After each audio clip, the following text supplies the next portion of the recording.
Okay, we left up page 236.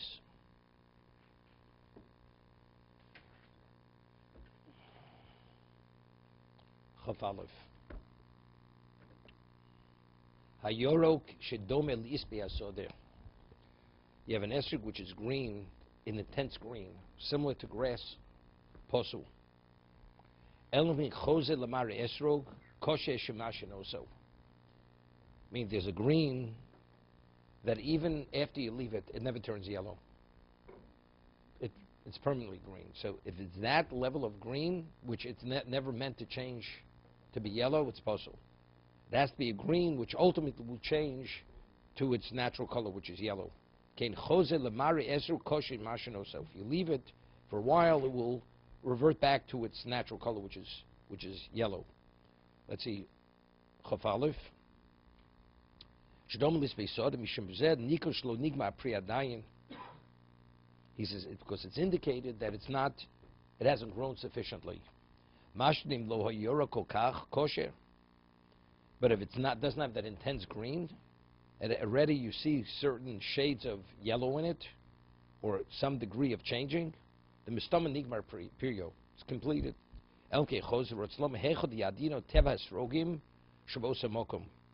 Here. Let's say an esrog is a certain size, and you know if it's grown to that size, it's just a question of time before it's going to turn. So that means, why isn't it turned? Because it hasn't yet turned. It's like you have a banana, right? It has to ripen. But ripening, it turns, it's greenish. With time, it turns yellow. Same thing with the esrog, although it's green, but since esrog, when they're picked up and they're a certain size, just a question of time before they revert back. Because what's the issue here? The esrog hasn't grown sufficiently to be considered fully grown. So since it is a size where it is the right size when it's picked, that these esrogim ultimately will change. So although right now there's not even a hint of yellow, it's considered valid. It's kosher. Doesn't make a difference. Doesn't make a difference. Mashma, he says. He says.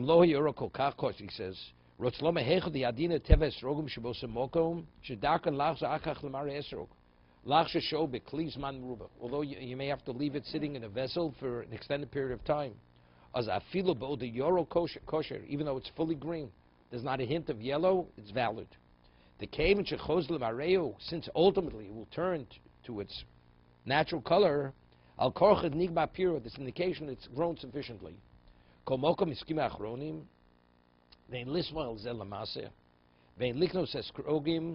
He says, nevertheless, they said you shouldn't rely on this, but rather you should only purchase an esrog. It's begun turning slightly. It has a hint of the yellowness. The shema yenisha yorok, because maybe it'll remain permanently green. Okay, okay. Look, any esrog they sell in the market, the people who today you don't pick the amateur doesn't pick esrogim. They're sold by first-class professionals, and every esrog is considered is value. It's value, dollar value. So they know exactly when they pick it that it's ready to be picked. Otherwise, they're not picking it. So therefore, today you don't have to worry. If they sell an esrog and you buy it, and usually, even though it's intense green, ultimately that esrog will turn yellow. Because even the achromis you shouldn't rely on because you never know. You know, factually, it always will turn yellow. His schema poskim, esrog amurkav, a crossbred esrog. His schema poskim shu posul. The poskim, they all agree it's not valid. Lo mikri esrog klal, it's not the species. Umurkav hanim esrog v'limuni, it's a crossbreed, the citron and the lemon. Because again, the esrog is a very bumpy fruit, very bumpy, and it doesn't have the shape. So when you crossbreed it, it becomes more beautiful, more attractive. Oh, pomeranz. Tapuz, an orange. It's crossbred either with a lemon or an orange. O shumpri acheres, or some other type of fruit. Afilim hivrich onof meilon esrog letoch limunik. Koskim hivrich onof meilon limunik toch ilon esrog. Avalim hirkev shnei iloni esrog yach. What about if you took two types of esrogim? So it's the same species, and you crossbred them. Gon anaf ilon shipiros of dakim tanim toch ilon shipiros of gasim. You want to have some kind of balance within the esrog. One esrog tree produces very, they're literally wanting. The fruits are very very weak, very like they don't have much moisture, very small. The other is a very large. You know, if an esrog is too large, it's not valid. You have to be able to hold the esrog together with the lulav in your hand. Sometimes you have these esrogim, they look like melons. It's not valid. It's not a valid esrog because you can't hold it in one hand. You have to be able to hold the esrog together with the lulav. You can't hold them together. It's not valid. They're good for eating. Yeah. Okay. No. But you have to hold the lulav. How do you hold the lulav? You hold it like this. And where does the lulav come into the picture? No. It's too big. No, you could. It's so big that even with two hands, you can't. There's no room to put the lulav. That's how large it is. So that it's not valid for that reason. No. Even two hands. You could have two hands is fine. But let's say it's so big. It's like the size of a basketball. Could you hold a basketball with one hand? You have to hold two hands. So therefore, it's not possible. See, okay, it's beyond your capacity. Somebody sent me a few years ago, Chaim's son-in-law, just for a joke, sent an esrog. Thing was, must have been the size of about 8 esrogim, and that's how it was a Yemenite esrog. Okay, at one time, it was interesting. One time, Moroccan esrogim were not crossbred. Were not. But once everything is money, then they started to crossbreed them. So at one time, there was never a question. A Moroccan esrog was definitely an esrog. It was the original species of the esrog. But over time, people, they want to make it look more beautiful. They start crossbreeding. That's the problem. So he says, no, it's not. He says it's not the species. It has to be the species. Once it's crossbred, it's not the species of the esrog any longer. No, but if it's two species of esrog. No, because they're both the same species. It's valid, and it's valid. Although he says the 3 indicators which you're able to identify whether it's a crossbred esrog or not. What are they? Aleph, first, the skin is smooth. I said esrog, in its real form, it's very bumpy. Very bumpy surface. Ul esrog belitos ketanos b'chol gufa v'gofa shalhem. And you have these small protrusions throughout its surface. Hamrukav ha'ukatz bolet. Esrog ukatz shokea. Right? The ukatz is the lower part, where it's cut from the tree. Is it indented, or is it on the outer part of the fruit? Esrog, it's indented. The other is, it's literally on the outside of the fruit. What is it? The ukatz, that's where it grows from the tree, the bottom part. In esrog, It's indented. It's indented. Which means it grows out. The fruit is around the ukatz. You'll notice it. Thirdly, kitoch hamurkav rochov v'amoil shel hurach.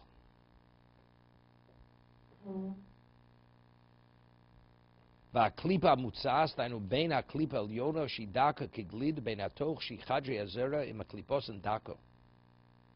Ubesuk ulehepech ki aklipa ovo. He says in a crossbred esrog, he says the skin is thin, and the fruit is thick.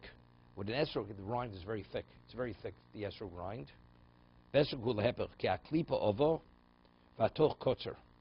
the inside is very narrow. There's not much, compared to the rind, there's not much fruit. And it's dry. There's not as much juice. It's not as juicy as a lemon or some other citrus fruit.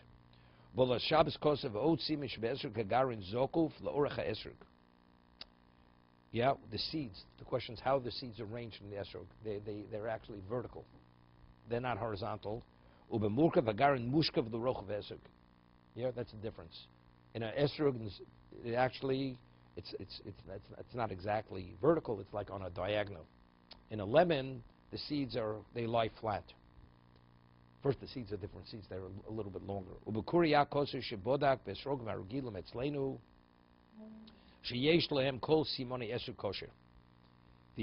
Yaakov writes, this was in Germany. This is Rav Yaakov Ettlinger, Dorach. He says he checked many esrogim in Germany, and he saw they had all the indicators of kosher esrogim, the ones that they had in the market they would sell in Germany. And it wasn't an indication. It varied Sometimes the seeds were horizontal, sometimes they were vertical.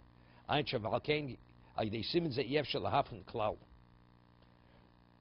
it's interesting, it was known that, the Chazon Ish, he would send somebody to look for an esrog already in Tammuz, to look for an esrog for him. And he was the Chazon Ish was machmir, was very stringent in everything. And they planted many of the orchards, the esrog orchards, were planted from the esrogim that the Chazon Ish used himself. So you knew those orchards were definitely not crossbred, because they all, for instance, there's the esrog they call Lefkowitz. It's the Lefkowitz, because they were actually, because Rav Michal Yehuda Lefkowitz, his esrog was from the Chazon Ish. He planted it, and then they took people who used to come take esrog from him, and they planted orchards. So they became wealthy people, and and Rav Michal Yehuda Lefkowitz was, barely can make ends meet. That's the way it was. Okay. The last point he's making, that it's not necessarily... The seeds are not necessarily an indication. Somebody says even if you find a tree that's not crossbred, the seeds, it varies. Sometimes they're horizontal, sometimes they're vertical. Seems like on the description of the esrog, except for the purpose of Yankov, they use it for the lulav and also it's one of the Avamina. Seems like the food itself is not very useful, in the sense that it's a lot of flesh, very little juice, and really the purpose of it is... I mean rind, mostly rind. Mostly rind. In other words, as a fruit, it's not, to make jelly, not much of a benefit. I mean, we make jelly out of it afterwards just because we want to not destroy it. If you have a choice, you choose what's more juicy. If you have no choice, you make do with what you have. Right, okay? In Europe, an orange was unheard of at one time, late in the 1700s. They weren't married in Russia and that area, Lithuania, Latvia, they had no oranges. There's a famous story, somebody had once brought to Vilna Gaon an orange. An orange. It was something special. So he was going to eat it, cut it. So what happened was, Rav Chaim Volozhiner had a brother. His name was Rav Zalman Volozhiner, and he was the closest student to of the Vilna Gaon. The Vilna Gaon said on him that if he would forget, if God forbid, the Torah entirety would be destroyed, you give him a quill with a piece of parchment, he could rewrite everything, from Tanakh, Bavli, Rishalmi, Tosefta, Rashi, Tosas, Rambam. He's able to rewrite everything. That's what kind of mind he had. So then once says Rav Chaim Volozhiner, he said, your brother knows everything, so what's the difference between your brother and the Vilna Gaon? Vilna Gaon knows everything, your brother knows everything. He passed away, he was 27 years old. But Rav Zalman Volozhiner. Rav Zalman Volozhiner was known that when he was 9 months old, when he would nurse from his mother, before he would drink of a milk, he would turn his head away, say a shackle, then nurse from his mother. It was known. That was Rav Zalman Volozhiner. His name was Rav Zalman. So, as the Vilna Gaon was giving the shir, and he had the orange on the table, and he fell asleep, and his head touched the orange while he was sleeping. So, if a person sleeps, touch something, there's a ruach tumah, the Gemara says. It's a contaminated spirit on it. The person doesn't wash negelas in the morning, you touch food. There's a whole question whether you have to discard the food, because the contaminated spirit goes on the food. So he went and he took the orange and he cut it up into small pieces, because if he would just throw it in the trash, somebody may find the orange and eat it. So he literally minced it and then he threw it away. Because otherwise it's a question of what's called a takola. It's a pitfall for others. You partake of something which you're not permitted to eat. That was the story with the orange of the Vilna Gaon. So ultimately, the Vilna Gaon never ate the orange, because Rav Zalman Volozhiner, his head, when he fell asleep, touched the orange. But even at the beginning of the 20th century in Poland, an orange was... Especially in Krakow. Okay. Robbie comes from Krakow. Okay. They used to call it kruka. Okay. Kosev Chuvas Chasam Sofer, Chelik or Chaim Simkov Pegimel, Esrogum Sheshlam Simonim Shibachutz. Let's see, you have the outer indicators. We said the bumpy, the ukitz, the stem is indented rather than outward. Ha'ukit shokua belitos harbe, ein lochu shem yimotze b'simonam b'pnimiyim. Hefech b'zeh. It says if you find the outer signs that which meet the criteria of what esrog, you don't have to worry. Maybe the seeds inside are not right. You have a right, there's a presumption. If it looks, here you could judge the book by its cover. If outwardly the surface have the characteristics of the esrog, you can rely on it. Today, if you buy a esrogim, especially, you find many of them. You know, the only thing that's missing is the imprint of sun-kissed orange on it. You know, they're round, literally smooth-skinned, small. Oh, they may have a pitum. They have a pitum, but in terms of actually the shape and the surface, it's smooth. It's as smooth as an orange. So they were crossbred. No, it's just, clearly it's an indication. You definitely have to worry. So that if you cut it open, you find the seeds horizontal. Definitely, it's possible. It's not even a question. No, I understand. No, but if you get a bunch, of esrogim. So they're all the same. You cut one, you see exactly what it is. From the Chasam Sof, it seems to be. What about the outer signs? One indicates it's not crossbred, and you have another one indicates you have to suspect it may be crossbred. Shu cholok, shokea. The skin is smooth, but the stem is indented. So what do you do there? Yesh lachim misveko, because it's unclear. You know, it may have the characteristic of the of the esrog of indented, because it's crossbred. It is. It has part of it is from the original species. The Gemara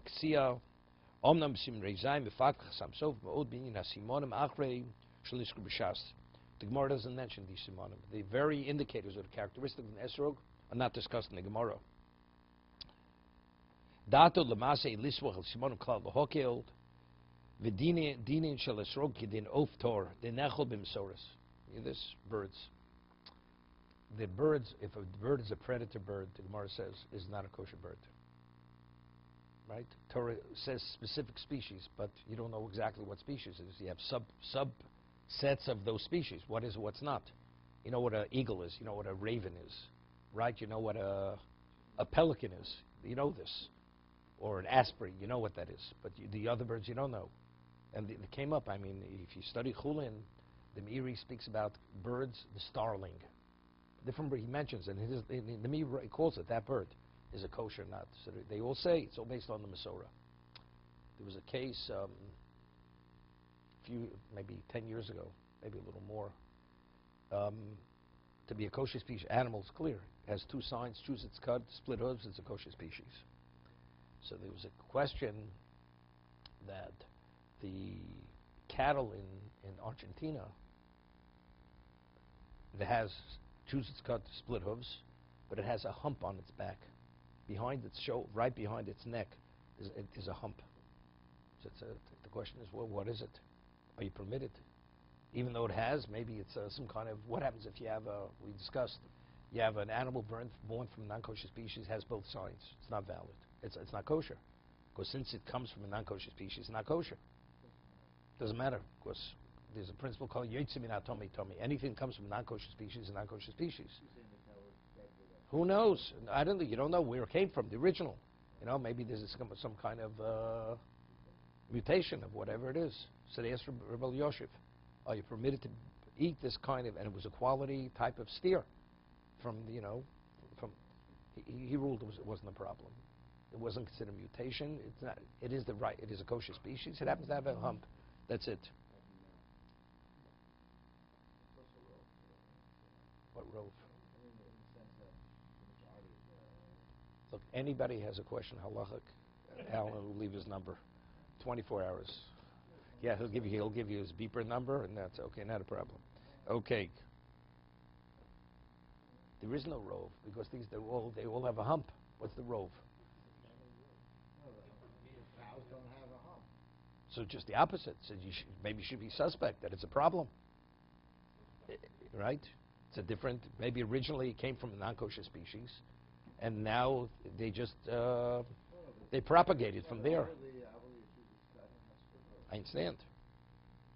Okay, I'm just mentioning that. See, I'm just going with the Masorah. For instance, it's known the Shalah's descendants don't eat turkey. Right? Right? Got one right here. You're a descendant from Shalah, right? Okay. Okay. You're a bad boy. Okay, with stuffing or with cranberries? Okay. You have to speak to Howard about that. Okay. The Shalah, because the Shalah had once seen a turkey even though European turkey is a little different than turkey in the United States, that the turkey, the Gemara says that a predator bird, when it kills its prey, it puts its paw, whatever you call it, its foot, talon, it's not a talon, on whatever it is, then he pecks out of it when it's alive. That's the indication of a predator bird. That's the way an eagle eats its, or a vulture, all these type of birds. See, it's seen a turkey killing another bird with its talon on it and tearing away flesh from the living bird. So when he saw that, he said to him, it's a non-kosher species, and he forbade it for all his descendants to eat turkey.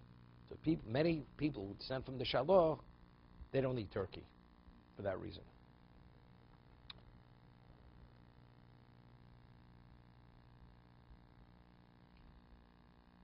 So this is based upon the Sorah. One second.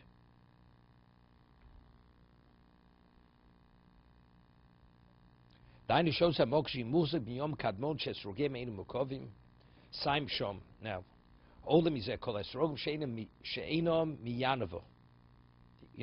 people, they use Lubavitchers, they believe that Moshe Rabbeinu used the Yanav Esrog. That's their Masorah, Chabad. They only use from Genoa. Yanav is Genoa. They only use Esrogim that come from that area. They won't, other Esrogim they use. He says it was known that Esrogim come from Yanav of Huadin Mokom Acher Hamuzah Bekashim Yom Kadmonim and Likach Bli Ksav Hersher. Unless you have actually certification that it's a code that's not crossbred, you shouldn't use the Esrog. I mean, that's how prevalent it was that they would crossbreed Esrogim. That's the Chassam Sofer. It's conclusion.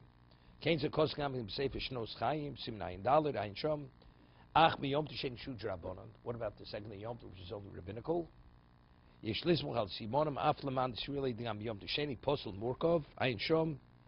Secondly, it could be more lenient. You could rely on the outer characteristics. It says even if you have the certification, Gamkein Yisharbi Habri Ledaktek. You hear this? Because you rely on it. You have many certifications. Today, there's a book they print specially for Hechsherim organizations. Okay? You have to first find out who the graphic designer was who designed the mark, the logo for that certification. Okay? שתורך למצוא אנושים שיכירו היטב חסימס המייד או כפונים שהסוחר עצמו יקסה והכשר והוא יהיה מוחזק לנו בקשרס. Okay, to be continued.